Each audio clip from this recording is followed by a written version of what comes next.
They say birthdays are supposed to be joyful, especially for children. Balloons floating near the ceiling, tiny feet racing across the living room, laughter skipping like stones across the floor. That afternoon, my home was filled with all of that, and yet I've never felt more alone. It was my son's 10th birthday. I remember because I had spent 2 days planning every detail. His favorite chocolate cake, the superhero plates he loved, even the homemade banner hanging just slightly crooked above the fireplace. I had just stepped into the kitchen to light the candles. And when I returned, I froze. There in the hallway, tucked just behind the edge of the archway, I saw my husband. His hand was on my sister's waist. Her lips, glossy and far too familiar, met his in a kiss that wasn't meant to be seen. But I saw it. And as if that wasn't enough to splinter something in me, I heard him lean in and whisper, his voice low, smug, certain. "Just a little longer. I'll be rid of her soon." Her. Me. The words slammed into my chest, but no one around me noticed. The children were singing, the camera was rolling, my mother was reaching for the punch bowl, and I just stood there. The cake trembled in my hands, the candles flickering from the movement, but I didn't drop it. I didn't scream. I didn't even blink. I walked over to the table, set the cake down gently, and struck a match. One by one, I lit each candle.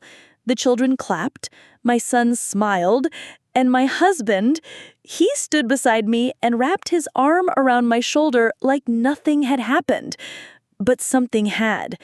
That was the moment I realized they weren't waiting for me to break. They were planning to break me. And so I smiled for the camera. But inside, something else lit up, colder than fire. Not rage, not grief. A plan. If this story grips you, subscribe for more real-life betrayals, revenge, and justice told from a woman's point of view. I didn't confront him. Not that night. Not even the day after. That would have been too easy, too expected. Instead, I started paying attention. You'd be surprised how much a man gives away when he thinks you're too broken to notice. It began with the phone. He used to leave it lying around the house, on the kitchen counter, the bathroom sink, the armrest of the couch. But suddenly, it was always on him, clutched in his hand, slipped into his pocket, screen turned down, password changed. Then came the late nights. At first, it was work, just finishing a proposal, or the client changed the deadline. I wanted to believe him. I really did. We had been married for 17 years, built a life, a home, and a child together. But a woman can only ignore the scent of unfamiliar perfume on a dress shirt so many times. He stopped making eye contact. Conversations grew shorter. Dinners turned into silence. He stopped asking about my day. When I spoke, his fingers drummed on the table or scrolled through his phone, present in body, absent in soul. But the worst part, he was no longer kind. Not in small ways, not in big ones, not at all. Little things chipped at me like slow water carving stone. Him correcting me in front of our son, rolling his eyes when I asked for help, calling my questions nagging when all I wanted was clarity. He stopped saying goodnight. He used to kiss my forehead, even on the nights we argued. But now he climbed into bed, back turned, and fell asleep without a word. Some nights, I'd lie awake watching the shadows crawl across the ceiling, wondering when the man I married had died. I started noticing other changes. Charges on the credit card for hotels I'd never stayed in. A pair of expensive cufflinks I didn't buy him. A dinner reservation emailed to him from a place that required 2 weeks' notice, one he never mentioned, and one we certainly never went to. The final straw came wrapped in a glossy blue gift bag. I found it in the trunk while unloading groceries, still with the receipt inside. A silk scarf. Designer. $380. It wasn't for me. My birthday was 5 months away. Our anniversary had already passed, and he'd never liked scarves. That night, I asked him, "Did you buy something special for someone?" He didn't even flinch, just replied, "You must have seen a client's gift. It's not yours to worry about." Not yours to worry about. It wasn't just the lies. It was the ease with which he told them, like someone who had rehearsed, someone who had practiced the script so many times it rolled off the tongue effortlessly. I remember the man who once sat on our porch with a guitar, writing songs about my laugh. I remember the man who burned toast every Sunday morning trying to make me breakfast in bed. I remembered him kneeling with our son in the grass, showing him how to plant tomatoes because men should know how to grow things. Where did that man go? And who is this stranger sleeping beside me? But the cruelest part wasn't his distance. It was how close he stayed. Just enough to confuse me. Like standing under a dripping faucet, never fully dry, but never quenched. He kissed our son's forehead with the same lips he used to lie. He sat across from me at dinner, yet spoke only in grunts and glances. He told me he loved me. Still, on occasion, but only when someone else was listening. I started answering the silence with my own. I learned to match his cold with stillness. I stopped trying to win him back. And I started preparing to reclaim myself. Because love doesn't die with fury. It dies with indifference. And the man I once gave my everything to was becoming irrelevant. A ghost. But not the kind that haunts you. The kind you learn to walk through. The first person I told was my daughter. Not my youngest. He was still just a boy, too innocent to carry a mother's heartbreak. But my daughter from my first marriage, Zara. She had always been level-headed, protective, fierce when she needed to be. We were having tea in her apartment, the kind of quiet Saturday we hadn't shared in months. She asked how I was, and I almost said, "Fine," but the truth leaked out like steam from a cracked kettle. "Something's wrong with your stepfather," I said. My voice shook more than I wanted it to. Zara looked up from her mug. "What do you mean?" I hesitated, and then said it. "He's having an affair. With my sister." I thought she'd gasp, drop her cup, at least look shocked. But instead, she tilted her head, frowned slightly, and said, "Mom, are you sure?" That question, that one question, was somehow more painful than the betrayal itself. "Yes, I'm sure," I whispered. She reached for my hand. "You've been under a lot of stress lately. Maybe it's not what it seems. Auntie Claire has always been flirty. You know that. And Dad's been busy. Men can be distant, but it doesn't mean they're cheating." I stared at her. My daughter. My own flesh and blood. The same woman I held through breakups and heartbreaks. The same girl who once called me her safest place. And here she was, doubting the ground I stood on. It stung. But I nodded. I didn't argue, just folded the hurt deep inside and finished my tea. Later that week, I confided in my childhood friend, Nora. She had known me since we were both 11, passing notes in math class. Surely she would believe me. But when I told her, her face turned cautious. "I don't want to take sides," she said, gently. "And you've always been sensitive, you know?" Sensitive. That word always felt like a curse, disguised as a compliment. I laughed bitterly. "So now I'm paranoid, imagining things?" Of course not, she rushed to say, but maybe just talk to him. Couples counseling, it's easy to misread people when you're hurting. That night, I cried into my pillow for the first time in years. Not for him, not even for Claire, but for the isolation that betrayal brings. You think betrayal is loud, dramatic, fire and fury? But it isn't. It's quiet. A series of tiny dismissals. Looks that don't last as long. Voices that carry less warmth. Invitations that stop coming. I reached out to my cousin. Silence. Called my godmother. Voicemail. Even my neighbor, who once brought me soup when I had the flu, started parking her car facing the other way, like avoiding my eyes could save her from having to pick a side. I wasn't just losing my husband. I was losing my circle, my history, my witnesses. And worst of all, I was starting to lose my own voice. There were moments I'd stare at the mirror and question everything. Maybe I'm overthinking it. Maybe I'm jealous. Maybe I'm too old to matter anymore. But then I'd hear it again. That voice, that moment, his whisper to my sister. Just a little longer. I'll be rid of her soon. And the shame would burn off, replaced by something stronger, steadier. A woman knows. She always knows.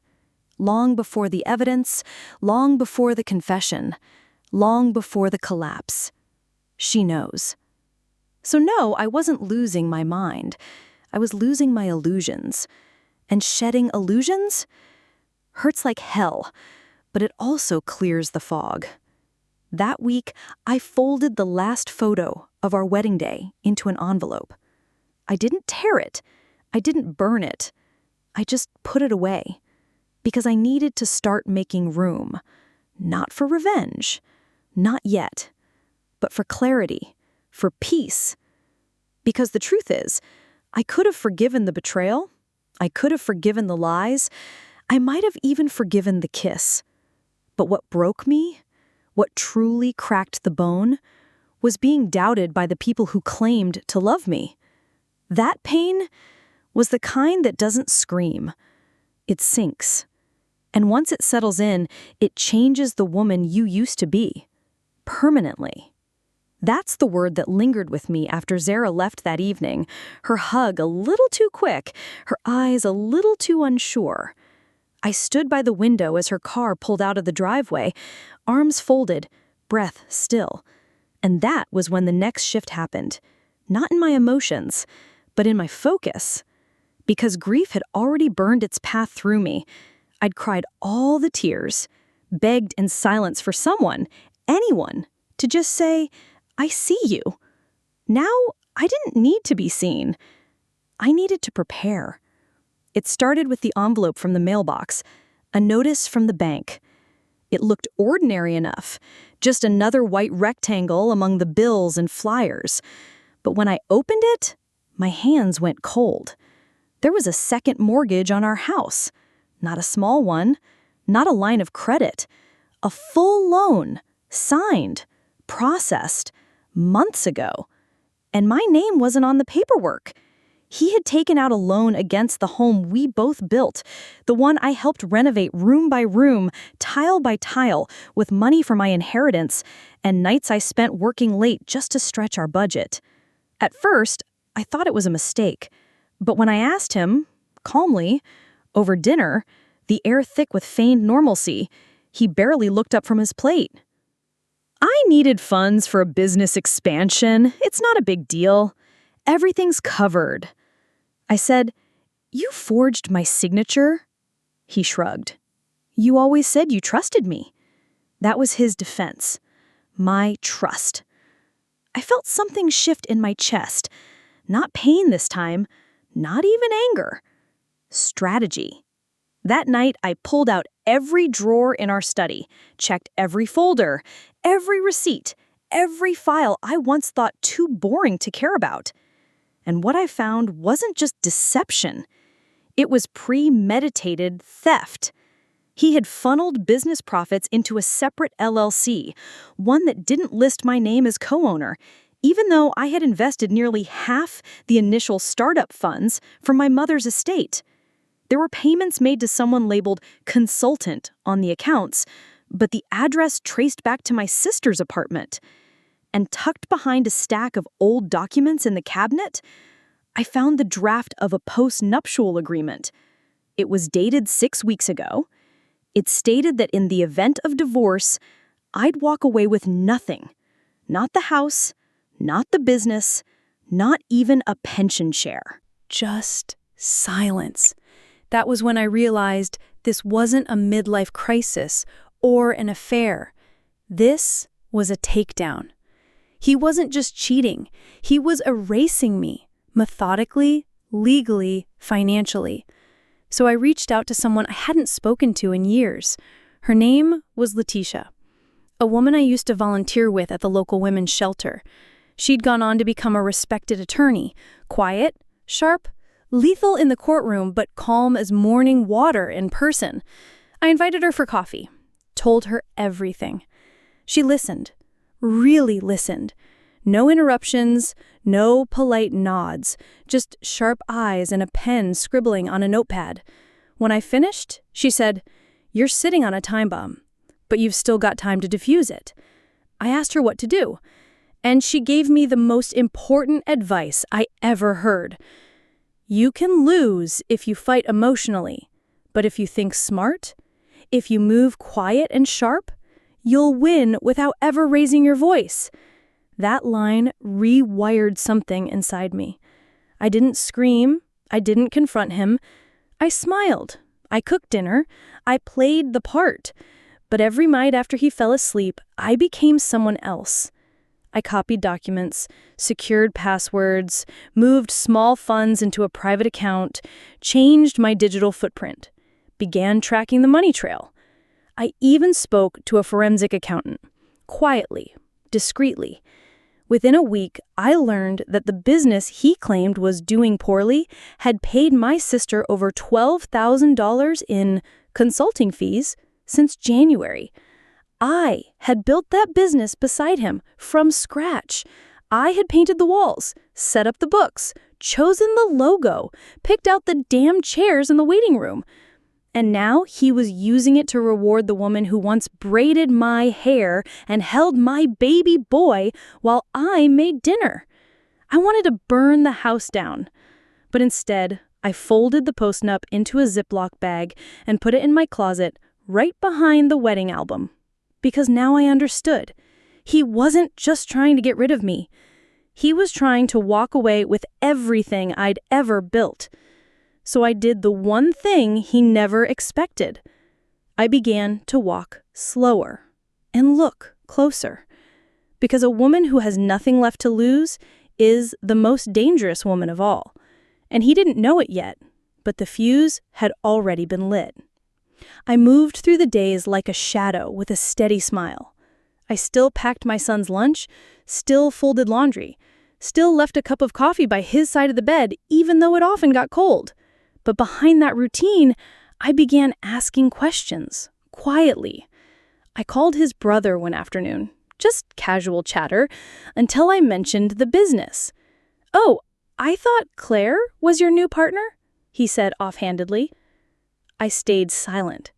He laughed awkwardly. "Well, you know how people talk." No, I didn't. Not yet, but I was starting to. I visited my husband's aunt the next weekend, the one who never liked Claire's flirty ways, as she used to put it. She welcomed me with a stiff hug, like someone unsure if they were still allowed to be on my side. Over tea, she finally said it.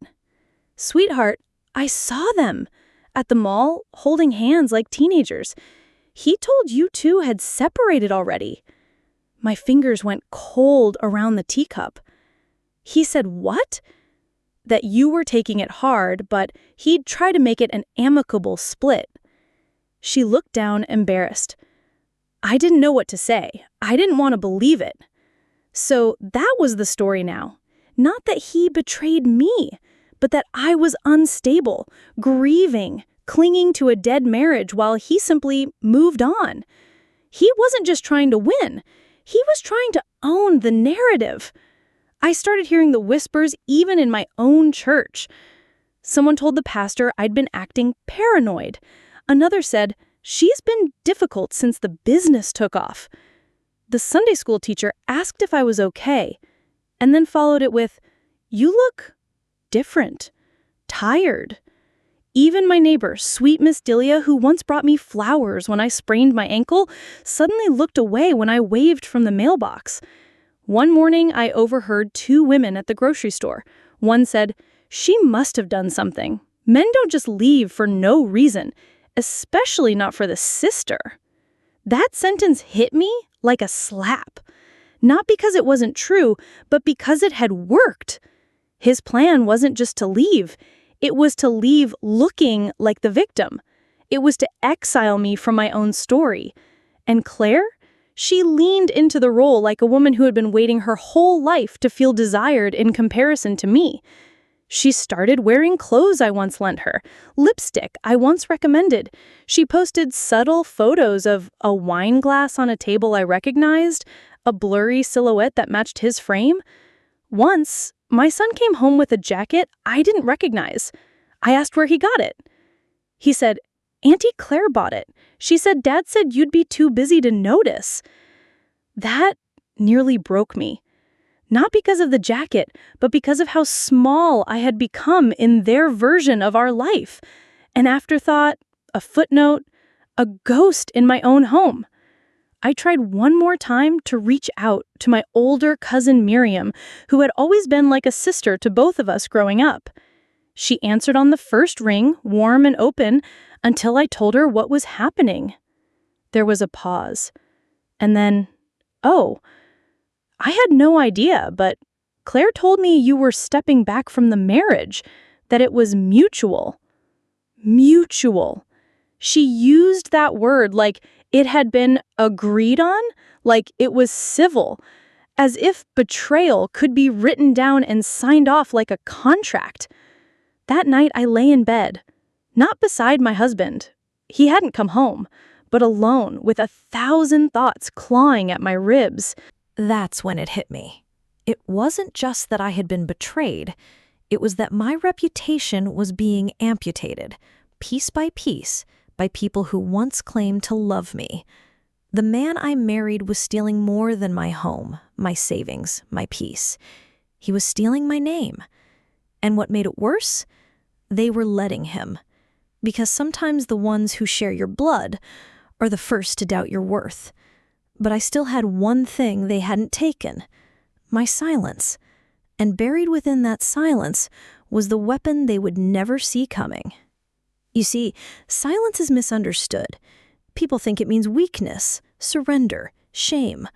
But real silence, the kind that watches, that listens, that waits, that silence is power. So I gave them what they wanted, what they expected. I didn't argue.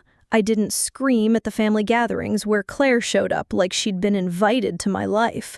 I didn't respond to the texts that stopped pretending to be kind. Even my husband, soon-to-be ex, though he didn't know it yet, looked confused. He tried to bait me, tried little jabs. "Are you still upset about the business?" You know I had to make those decisions.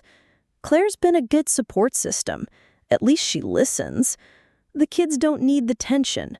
Why don't you go visit your sister in Florida for a while?" That one made me laugh out loud right to his face. My sister? Her?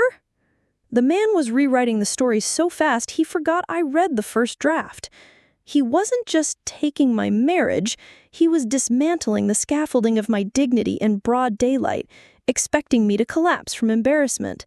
But I didn't, because I saw it now. His tactic wasn't chaos, it was calculated erosion. If I lashed out, I'd become the unstable one. If I cried, I'd confirm I was too emotional. If I fought back too loud, I'd look like a bitter woman clinging to what was already gone. So I chose a different strategy. I let the silence stretch between us like a drawstring pulled tighter by the hour. And oh, how it bothered him. He started pacing more, checking my phone, asking our son odd questions like, "Has Mom said anything strange lately?" Or, "Did she go through my briefcase?" He wanted a reaction. He needed one. But I gave him none. I became boring, predictable, soft-spoken, and completely unreadable. What he didn't know was that I had already moved the majority of my savings into a separate trust, that I had already made copies of every document he tried to bury, that I had already hired a mediator and a private investigator, just in case. Letitia warned me, he'll try to control the narrative until the last second. Don't feed it, let it starve. So I did. When the peace talk came, I was ready. He staged it like a scene from a bad play. He sat at the kitchen table, flanked by Claire, of all people, and my mother-in-law, who had once called me the daughter she never had. They offered tea, smiles, words like resolution and grace. Claire said, "We're all adults here. Let's move forward in a way that's best for everyone." My husband added, "We just want to do this respectfully, no drama." I looked at the three of them, sitting there like a little tribunal, judging me, framing me, and for the first time in a long time, I smiled, not politely, not out of fear, but because I saw it for what it was, a last-ditch effort to make me fold before I finished my hand. I said nothing. I took a sip of the tea they poured, nodded slowly, and got up. "Thank you," I said. That's all I needed to hear. And I walked out. No shouting, no threats, just quiet certainty. Because I wasn't there to convince them of my worth. I wasn't there to ask why. I had stopped asking why the moment I lit my son's birthday candles and pretended everything was fine. Now, I was only interested in one thing: victory. Not in volume, but in proof. Because I understood something they never did. He wasn't just taking things. He was rewriting the story, making himself the victim. But I was writing too, in silence, in shadows. And when I was done, there would be nothing left for them to twist. The first move I made was surgical. Letitia helped me freeze the joint accounts. Quietly. No dramatic email notifications, no bounce checks to trigger suspicion. Just a subtle pause on the cash flow, like a held breath. I opened a new account in my name only, attached it to the trust I had started under a different surname, one no one remembered I once had. Then I did something that took every ounce of humility I had left. I hired a forensic accountant. He was a quiet man, named Victor, mid-60s, with a permanent coffee stain on his shirt, and the kind of brain you don't argue with. I met him in the back office of Letitia's firm. He said, "You want receipts?" I nodded. And Lord, did he find them.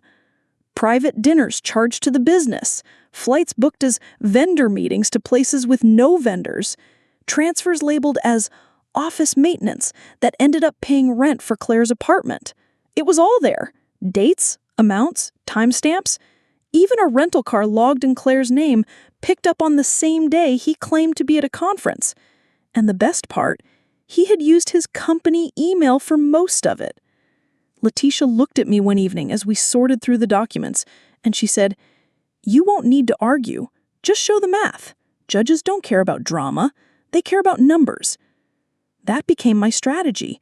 No tears, just evidence. While he paraded around with Claire at family functions and hinted at starting a new chapter, I stayed quiet and stayed busy. I updated my will, moved the deed of my grandmother's old property into my niece's name, the one family member who still checked on me without asking for gossip. I even had new photos taken of me, professional, elegant, not for him, for me, because I was no longer the woman who needed to be pitied. Then came the conversation with Claire. It wasn't planned. We ran into each other at a cafe near the courthouse. I had just left my lawyer's office. She was there with her new nails, her new bag, sipping something iced and overpriced. She froze when she saw me, thought I would make a scene. I didn't. I walked over, calm, controlled. And then I asked the one question I had rehearsed over and over. Can you carry the burden he's about to become? She frowned. What does that mean?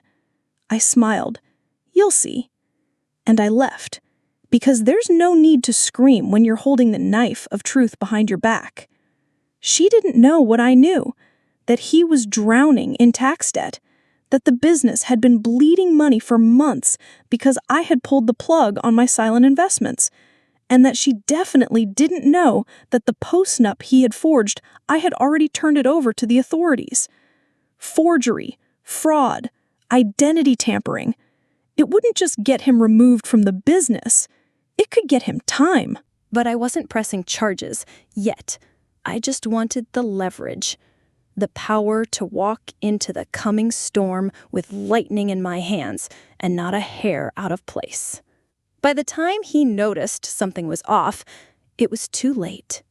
He came home one evening and found a notice taped to the study door. You have 30 days to vacate the premises. Owner transfer filed. He burst into the bedroom, eyes wild. What the hell is this? I looked up from my book. Oh, I said softly. You mean the house? It's in my name again. Had the second mortgage voided on grounds of forged consent? You can call the bank if you like. You can't do this. But I did. He stared at me like he was seeing me for the first time.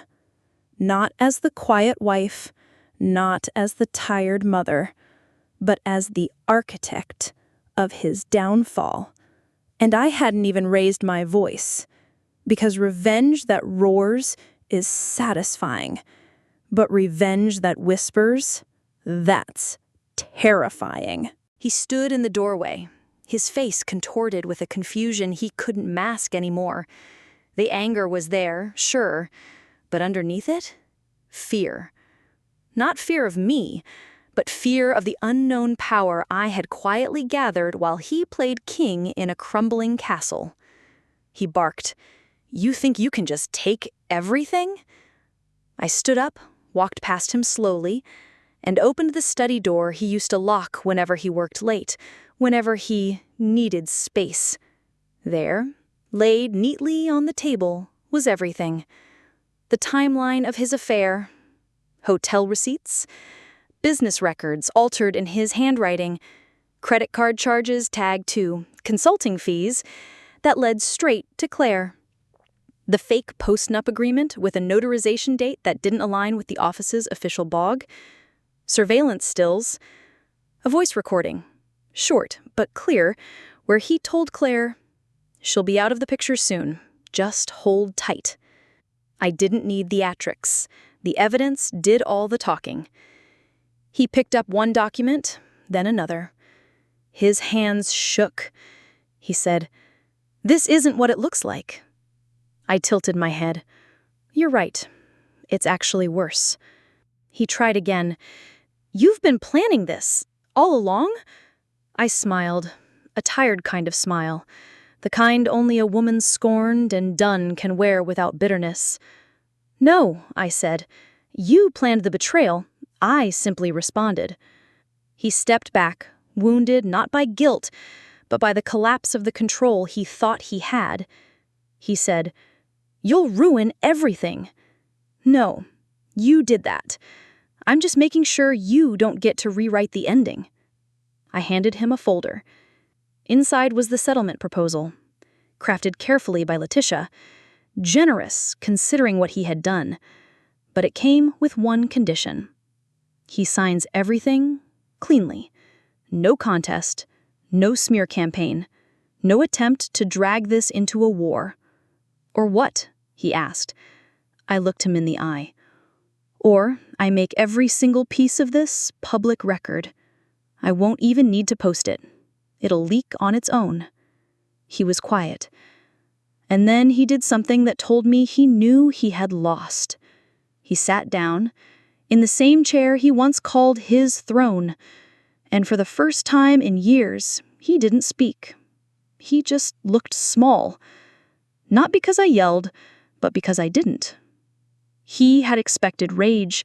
He had prepared for drama, tears, a storm, but what he got was silence, backed by strategy, proof, precision. And that's what undid him. Before he left the room, he looked back once. He said, "You used to love me," almost like a question. "I did," I answered. "But she killed that woman, and you helped her dig the grave." He didn't respond, because what could he say to a woman who finally chose herself? He moved out within a week, tried to convince my son it was just grown-up disagreements. But kids are smarter than we give them credit for. And Claire? Well, she didn't last. The moment the business's accounts dried up and the consulting gigs stopped coming, she pulled away. And then one morning, I saw her on my street, standing outside his car screaming. I didn't stop to listen. I didn't need to, because I had already won. Not in court, not in money, but in truth. Because he thought my silence meant surrender. He never guessed it meant I was building a case. And now, the case was closed. Officially, the settlement was filed under mutual agreement, but anyone who looked closely would see who walked away with what and why. I kept the house. The business dissolved, but I reclaimed my name and opened something new, smaller, mine alone. He walked away with debt, a damaged reputation, and silence from the very people he once weaponized against me. Claire moved out of state soon after. No goodbye, no apology, not even a text. It didn't matter. I wasn't looking for closure from people who gave me open wounds. Instead, I built something they never expected. Peace. It started slowly. I changed the locks, repainted the bedroom, took down the family photos that once held too much meaning, and replaced them with ones of just me and the kids, or no one at all. Just sunlight, oceans, birds, images that made me feel free. I spent the first week sleeping across the entire bed, not just my side. I took long baths without wondering when he'd come knocking, demanding attention he no longer earned. I played jazz in the mornings, opened all the curtains, learned how to laugh without lowering the volume. Zara came by one day with a look in her eyes I hadn't seen in months. Guilt. She said, "Mom, I'm sorry. I didn't believe you." I didn't scold her. I just took her hand and said, "Sometimes we can't see what love blinds us to." She cried, and I held her, because forgiveness, real forgiveness, is freedom dressed in compassion. My son took a little longer. He asked a lot of questions. Some I answered, some I didn't. But I never spoke badly about his father. I didn't need to. One night he came into the kitchen and said, "I like it better now. It's quieter, but happier." I swallowed hard, kissed his forehead, and whispered, "Me too, baby." In time, I started walking again, reading again, smiling without catching myself in the act. I planted a small herb garden, not because I needed to, but because I finally wanted to.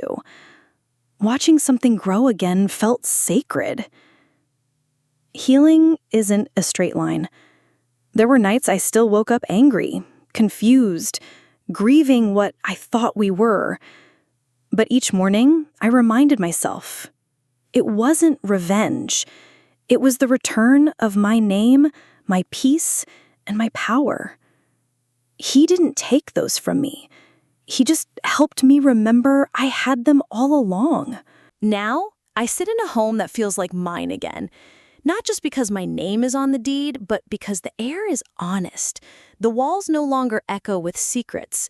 The silence is no longer sharp. It's soft, safe. One afternoon, I was watering the basil in the window box when I heard the knock. It was Zara. She had her youngest daughter with her, my granddaughter, all wide eyes and sticky fingers from the cookies they must have eaten on the way over. Zara watched me for a long moment before saying, "Mom, can I ask you something?" I nodded. "How did you not go crazy? How did you stay so calm through it all?" I smiled. Not the tight, rehearsed one I used to give people to hide the pain, but the real kind. The one that says, "I've been through fire and didn't burn." I sat her down on the porch swing, took her hand in mine, and said, "Don't shout, don't run. Think. Then move once, so clean and strong that no one sees it coming." She blinked at me, processing. People will tell you forgiveness is weak, that silence means surrender.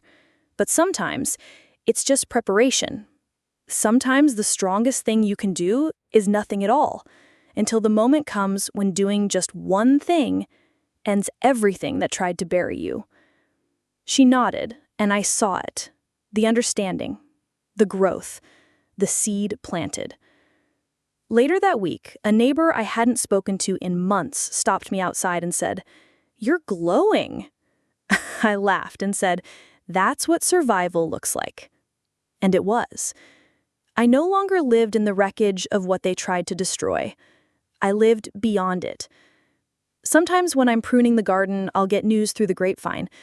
His business folded after I pulled out. Claire left him when the money dried up and the mask fell off. He's renting a small apartment now. Alone. I feel nothing about it. Not pride, not pity. Just distance. Because healing isn't about watching your enemies fall. It's about standing so tall they can't reach where you've grown. And now I leave the porch light on not for someone to come home to me, but to remind myself that I am home. My peace was never in their hands. It was always mine to reclaim. And I did. Quietly, powerfully, and permanently. If this story spoke to something buried deep in you, share it. Tell your story in the comments. And don't forget, subscribe for more true stories of women who saw the storm and stood still until it passed.